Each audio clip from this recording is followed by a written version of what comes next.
आप जानते हैं पहले ज़माने में हमारी दादी नानी ये सब कैसे स्वस्थ रहती थी, क्योंकि वो लोग सारा काम अपना हाथों से करती थी, मैनुअल करती थी और बहुत दूर तक पैदल भी चलती थी। सारे काम जहाँ तक हो सके पैदल चलकर ही करते थे, इसलिए ना उनके पेट निकले होते थे और वो पूरे जीवन भर स्वस्थ रहती थी। उन्हें तो इन बीमारियों का पता भी नहीं था।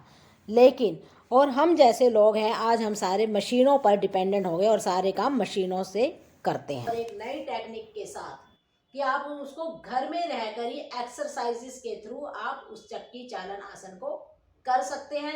अपने पेट के मोटापे को कम कर सकते हैं। आपका पेट जो है वो बिल्कुल फ्लैट हो जाएगा। आगे बढ़ते हैं, कर देखते हैं, कर लेते आगे बढ़ते हैं, करते हैं चक्की चालन आसन। सबसे पहले करना और उसको बाद उसका सेकंड लेवल कैसे करना है। तो आगे बढ़ते हैं। नमस्कार, दिस इज मंजू जैन और आप देख रहे हैं yoga with Manju. Welcome to my YouTube channel yoga with Manju. It's a request, अगर आपने मेरे चैनल को अभी तक सब्सक्राइब नहीं किया है तो please subscribe my channel. Bell icon को प्रेस करके आप मेरे चैनल को सब्सक्राइब कर सकते हैं और मेरे परिवार का अटूट हिस्सा बन सकते हैं। अगर आपको वीडियो अच्छा लगे तो इसको लाइक जरूर कीजिएगा, अपनों के साथ शेयर जरूर कीजिएगा। आगे बढ़ते हैं। आइए जान लेते हैं चक्की चालन आसन के बेनिफिट्स क्या हैं, इसके फायदा क्या है। एक फायदा तो मैंने आपको बता दिया है कि इससे आपके पेट की चर्बी और पीठ की बैक की चर्बी बिल्कुल गायब हो जाएगी अगर आप इसको कॉन्टिन्यूस इसका अभ्यास आप करते हैं। कम से कम 10 मिनट सुबह और 10 मिनट शाम को अगर आप इसका अभ्यास करते हैं तो आपके शरीर की सारी चर्बी जो पीछे आपके कमर के पीछे ये जो टायर लटकते हैं या फिर ये जो पेट निकला हुआ होता है या फिर आपके ये लव हैंडल्स हैं, ये सारे बिल्कुल गायब हो जाएंगे। नेक्स्ट, इसमें जब हम इसमें चक्की चालन आसन में बैठते हैं तो हमारे पैरों में, हमारी टांगों में इतना अच्छा सा स्ट्रेच आता है, उनमें मोबिलिटी बढ़ती है, उनमें फ्लैक्सिबिलिटी आती है। जितने भी हमारे पेल्विक फ्लोर मसल से रिलेटेड जितनी भी प्रॉब्लम है, चाहे आपके फाइब्रॉइड्स हो गए या पीसीओडी की प्रॉब्लम हो गई या आपको यूरिन लीकेज की प्रॉब्लम है या फिर आपको फाइब्रॉइड्स है या फिर आपको स्टोन की प्रॉब्लम है कि बार बार आपकी बॉडी में स्टोन हो जाते हैं, तो ये सारी प्रॉब्लम्स भी इससे दूर होती हैं। इस ये एकमात्र ऐसा आसन है जिसमें आपका पूरा शरीर आप में का इन्वॉल्व होगा। आपके हाथों की स्ट्रेचिंग होगी, आपके शोल्डर की स्ट्रेचिंग होगी, आपकी बैक मसल्स सारी इसके अंदर इन्वॉल्व होती है और पेट, साइड और आपके थाइस, पैर, मतलब ऐसा कोई बॉडी का पार्ट नहीं है जो इसमें इन्वॉल्व नहीं होता और पूरी बॉडी का ये वजन कम करता है। की हड्डी है उसको स्ट्रेंथनिंग देता है, मेरुदंड को स्ट्रेंथनिंग देता है, उसमें फ्लैक्सिबिलिटी आती है और लेंथनिंग होती है।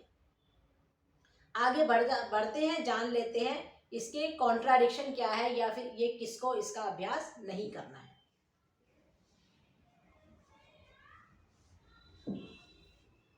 अगर आपको कोई पेट की सर्जरी हुई है या आपके शोल्डर्स में कोई सर्जरी हुई है, बैक में कोई सर्जरी हुई है, तो आपने अपने 3 महीने से पहले इस आसन का आपने अभ्यास नहीं करना है या फिर आपने अपने डॉक्टर से पूछकर ही इसका अभ्यास आपने करना है। अगर आपको हर्निया की प्रॉब्लम है या फिर आप प्रेग्नेंट हैं तो भी आपने इसको बिल्कुल अवॉइड करना है। थर्ड, अगर आपको कोई डायरिया की प्रॉब्लम है तब भी आपने इसका अभ्यास नहीं करना है या आपके पेट में दर्द है तब भी आपने इसका अभ्यास नहीं करना है। और अगर आपके लोअर बैक में एक्सट्रीम सीवियर पेन है तो आपने इसका अभ्यास नहीं करना है, मतलब क्रॉनिक है तो अभ्यास नहीं करना है। अगर आपको एक्यूट है तो आप आराम से कर सकते हैं और सब लोग इसका अभ्यास आराम से कर सकते हैं। आइए आगे बढ़ते हैं, कर लेते हैं इसकी प्रैक्टिस। अपनी स्पाइन को बिल्कुल स्ट्रेट रखेंगे। मैं आपको यहाँ से दोनों पैरों को मिला लेंगे। इसका फर्स्ट वेरिएशन करेंगे अभी हम। और अपनी पीठ को आपने बिल्कुल सीधा रखना है, शरीर को खींच के रखना है और जो आपके पंजे हैं वो अपनी तरफ खींचे रहेंगे, मतलब उनको ढीला नहीं छोड़ना, पूरी तरह उसको खींच के रखना है आपने। दोनों हाथों को क्लैंप करें बिल्कुल ऐसे और इसको इस तरह से बिल्कुल स्ट्रेट रखना है, स्पाइन को स्ट्रेट रखना है। अब आप इनहेल करें, सांस भरें और सांस निकालते हुए, एक्सेल करते हुए आपने इस तरह से रोटेशन देनी है, पीछे की तरफ जाना है, हाथ सीधे रहेंगे और फिर से सांस भरे और एक्सेल करते हुए वापस। आइए आप मेरे साथ एक राउंड कर सकते हैं। शुरू करते हैं, थोड़ा सा पीछे जाएं। अगर आप देखो, अभी इसको हाथों को खींच कर करना है।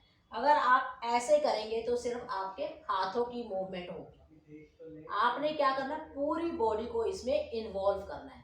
अगर आपने ऐसे ऐसे नहीं करना है, इससे कोई फायदा नहीं मिलने वाला आपको। पूरा हाथों की स्ट्रेचिंग शुरू करते हैं। अपने पंजों को अपनी तरफ खींच के रखें। 1 2 3 4।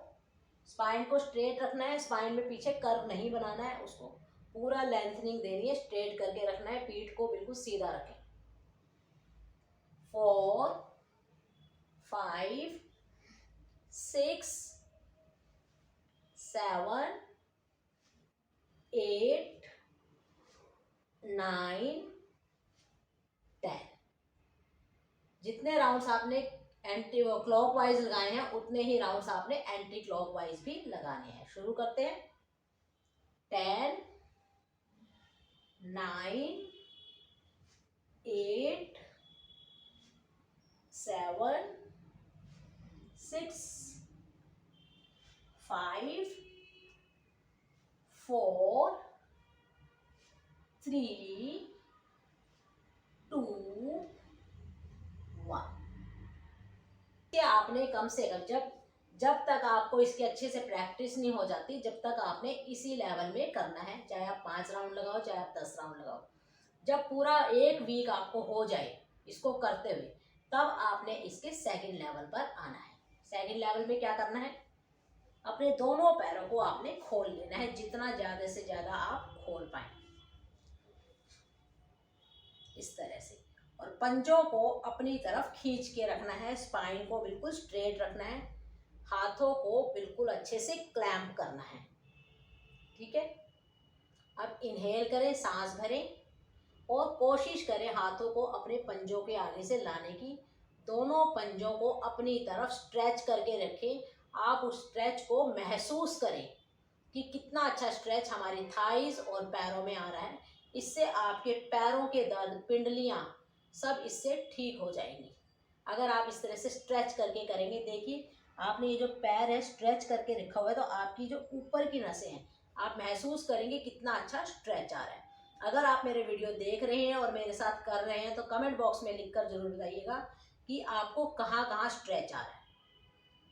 सांस भरें, इनहेल करें और पैर के इधर से आएंगे सांस निकालते हुए और आगे आए और इस तरह से वापस। फिर इनहेल करें, सांस भरें। 2, स्पाइन को स्ट्रेट, स्पाइन पे कर्व नहीं बनाना। 3 4 5 6 7 8 9 10। Anti clockwise. 10 9 8 7 6 5 4 3 2 1 and relax. पैरों में गैप कम कर ले। आपने इसमें वापस कैसे आना है, जैसे आप इधर से आए तो साइड में आके वापस नहीं आना, आप अपने हाथों को बीच में लेके आए और फिर धीरे धीरे हाथों को ऊपर लेके जाए और इस तरह से रिलैक्स, पैरों में गैप कम कर लें। अब आपकी जो पैरों में स्ट्रेच आया है हल्की सी, इसमें पैरों में टैपिंग कर लें। इससे जो आपकी जो स्ट्रेचिंग आई है वो इससे ठीक हो जाएगी। आप देखेंगे कि कितनी जल्दी आपका इससे वजन कम हो गया है। और खासकर जो आफ्टर प्रेगनेंसी, जो हमारा बहुत ज़्यादा पेट बाहर निकल जाता है, उन महिलाओं को तो इसको ज़रूर करना चाहिए। इससे बहुत जल्दी पेट अंदर जाता है। इसका एक काउंटर पोज भी कर लेते हैं, क्योंकि अभी हमने आगे झुकने वाला आसन किया है, तो उसका हमें काउंटर पोज भी ज़रूर कर लेना चाहिए ताकि वो बैलेंस बन जाए। इस तरह से आप अपने मैट पर खड़े हो जाएं, दोनों घुटनों के ऐसे खड़ा करके। आगे से घुटनों में भी गैप रखें और पीछे से पैरों में भी आपने गैप रखना है। दोनों हाथ कमर पर, सांस भरें, इनहेल करें और पीछे की तरफ बेंड हो जाए। यहाँ पर 10 काउंट्स तक रुकेंगे। 1 2 3 4 5 6 7 8 9 10 एंड रिलैक्स। इसको आप 5 टाइम्स कर लीजिएगा, तो इससे आपका बैलेंस बन जाएगा बॉडी में। जो आपका जो स्ट्रेस आया है कमर पे वो ठीक हो जाएगा। वजन कम करने के लिए, पेट कम करने के लिए, शरीर का मोटापा कम करने के लिए, कहते हैं ना ओल्ड इज गोल्ड। ये पुरानी चीज़ें हैं, लेकिन पुरानी चीज़ों में भी साइंस होती थी। सारे काम बैठ के होते थे, तो इसलिए सारे काम, इसलिए लोग स्लिम ट्रिम भी रहते थे और पतले रहते थे। तो आई होप सो आपको मेरा वीडियो अच्छा लगा होगा। अगर अच्छा लगा हो तो कमेंट बॉक्स में लिखकर ज़रूर बताइएगा, और मेरे वीडियो को लाइक कीजिए और अपनों के साथ शेयर जरूर कीजिए। और अगर आप मेरे चैनल पर नए हैं, मेरे चैनल को अभी तक सब्सक्राइब नहीं किया है, तो प्लीज़ सब्सक्राइब माई चैनल, ताकि मेरी वीडियो की नोटिफिकेशन आप तक समय से पहुंचती रहे। अगली वीडियो में फिर मिलेंगे, तब तक के लिए धन्यवाद।